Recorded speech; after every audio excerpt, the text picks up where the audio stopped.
Hey, hi all. Welcome back to BRR Knowledge Center.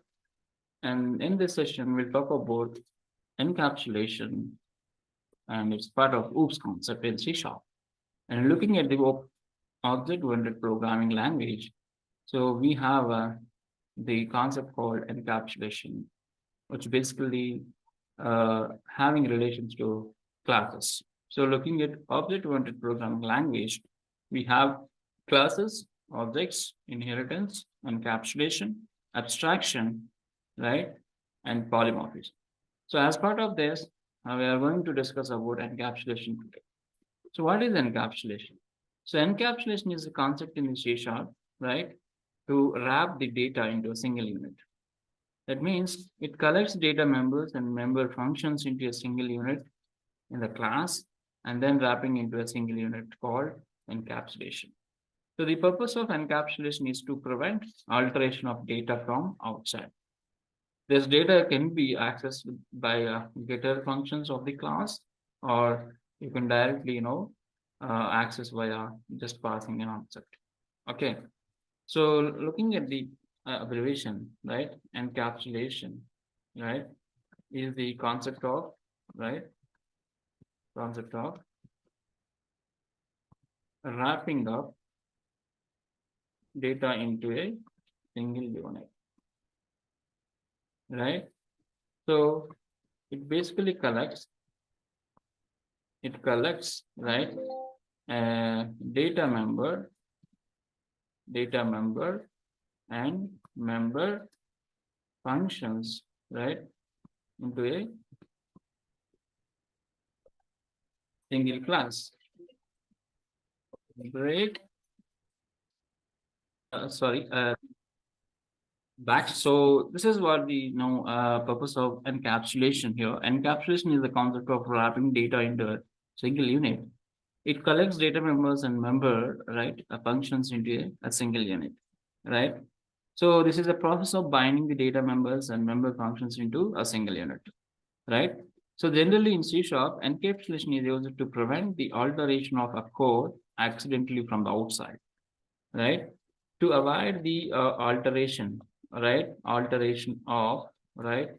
You can say like the fields, right? Or members, right? Fields of a class from outside, right? To avoid the alteration of fields of a class from outside, we use encapsulation, right? With the help of getter and setter functions. Got it?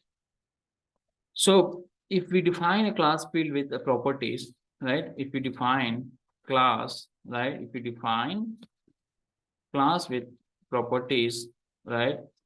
Then the encapsulator, right?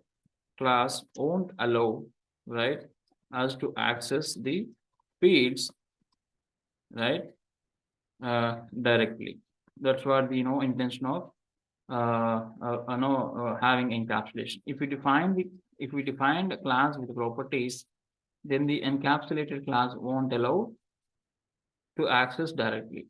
Instead, we need to use getter and setter functions to read and write data based on our requirement. So instead, we need to use setter and getter functions to read and write data on our requirement, right? Requirement. Let's get see the example here. So I have a user class, right? Where I'm having username and location, right? And I wanted to, only assign these values via a getter and setter functions, but not like class user, right? Having this is string, right? And string name, and this is string location, right? And I just wanted to assign these properties using getter and setter functions. And you need to write a getter function called string location, right? Instead of that, you again say get, right? and again you say a set, right, and close it. This is what a getter and a setter function for one property, that is location. Similarly for name, right, again define same way, get and set and close it.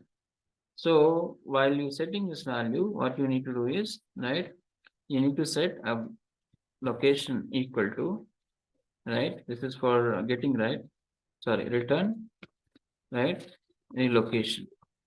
And coming to the setter, a location, right, whatever variable name you have, location, that is in capital letter, right? This was in capital something. What is that? What is that variable? The variable name was, yep. I think I should define it as a small case so that way you differentiate what is a member and what is setter function. So I'm just returning at location and I'm setting value to allocation here. And similarly here I'm returning name, and in the set I'm saying name equal to value, right? So if you wanted to restrict this to not alter these value property values outside a function, right, you have to declare the access modifier as private for your properties. That way, you won't give an access to right, outside classes or outside program to access these properties. But using this getter and setter function, you still can access and you know read and write the data. Let us see the program, right, to understand more on encapsulation, right? So going to here, Visual Studio, and as I mentioned, I have a class called user, right? This is user, right? Instead of my class, I have a private string, right? This is something like name, right? Private string, I have a location, right? And coming to here, right? Just try to create obj equal to new user.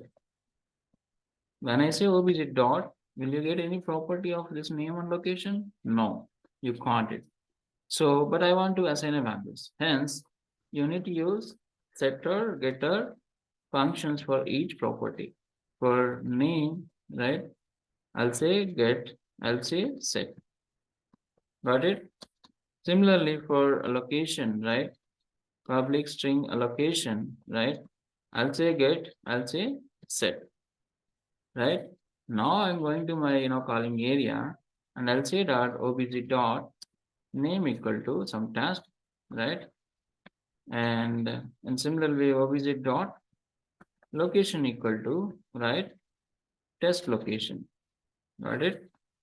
This is how we are going to assign a value, right, from outside of class using setter and getter properties. If you can run this, it is going to assign the values. That's it.